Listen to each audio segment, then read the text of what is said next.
Payment జరుగుతా ఉన్నమాట వాస్తవము. ఇక ఓకే. పథకాలకు వస్తే ప్రతి పథకం అమలు అవుతుంది. ఒక్కటి ఏంటిదంటే ఆర్థిక ఇబ్బందులు ఉన్నది కాబట్టి మహిళలకు ఇచ్చే పెన్షన్ విషయంలో ఈ ప్రభుత్వం నిర్ణయం తీసుకొని అతి తొందర ఒక వారికి కూడా ఇచ్చే మహిళలకి ఇచ్చే ప్రక్రియ పెన్షన్ ఒకటేనా? జరుగుతుంది. ఒక మహిళలకి ఇచ్చేదేనా? అవ్వాతాతలకి ఇస్తామన్నారు. ఇంట్లో అత్తకొస్తది, అమ్మా, కోడలకొస్తది అన్నారు.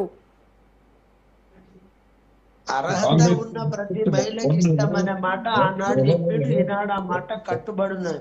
అందులో అత్తుండని, కోడలుండని, కొడుకుండని, అది వేరుగా అర్హత కలిగిన మహిళకు అనే మాట స్కూటర్లు, చెప్పిండు. అర్హత ఉన్నది. స్కూటీలు. అందులో అత్త ఉండొచ్చు, కోడలు ఉండొచ్చు, అత్తలే బిడ్డ అత్త ఉండొచ్చు. అత్తలేదు ప్రతాప్ రెడ్డి గారు కోడలు ఒక్క అంతా నిమిషం, ప్రతాప్ రెడ్డి గారు ఒక్క నిమిషం.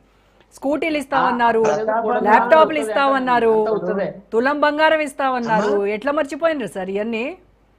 రెండే మర్చిపోలేదు మేడం.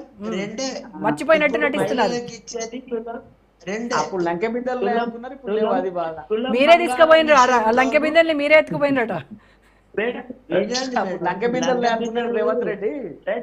లంకె బిడ్డలు తీసుకుపోయి దాచుకున్నాడు మేడం. అదే కేసీఆర్ లంక ఎత్తుకుపోయింది. బిడ్డలు ఉంటే కేసీఆర్ తీసుకుపోయి ఆ జన్వాడ ఫామ్ హౌస్ లో దాచినట్టున్నాడు. ప్రతాప్ రెడ్డి తీసుకుపోయి ఇచ్చినట్టున్నాడు.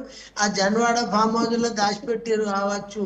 ఎందుకంటే పోలీసు వాస్తవం అప్పుడు కాదు మోనన్న, పోలీసు వాళ్ళు మీ వాళ్ళేనా? జన్వాడ ఫామ్ హౌస్ రేవంత్ రెడ్డి గారు రాదు. సెక్రటేరియట్ కట్టేటప్పుడు లంక బిందెలు అన్నమాట మీరు గుర్తు చేసిరు, సంతోషం. ఆ లంక బిందెలు ప్రతాప్ రెడ్డి గారి ద్వారా జన్వాడ ఫామ్ హౌస్ లో దాచి ఉండవచ్చని ప్రజలు అనుకుంటారు, నేను కూడా అనుకుంటాను. ఇప్పుడు ప్రతాప్ రెడ్డి గారు ఒక నిమిషం.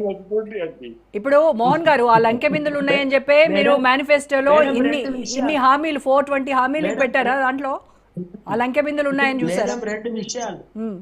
రెండు విషయాలు విద్యాపరంగా ఈ రోజు దేశవ్యాప్తంగా పేపర్ లీకేజ్ విషయంలో ప్రపంచవ్యాప్తంగా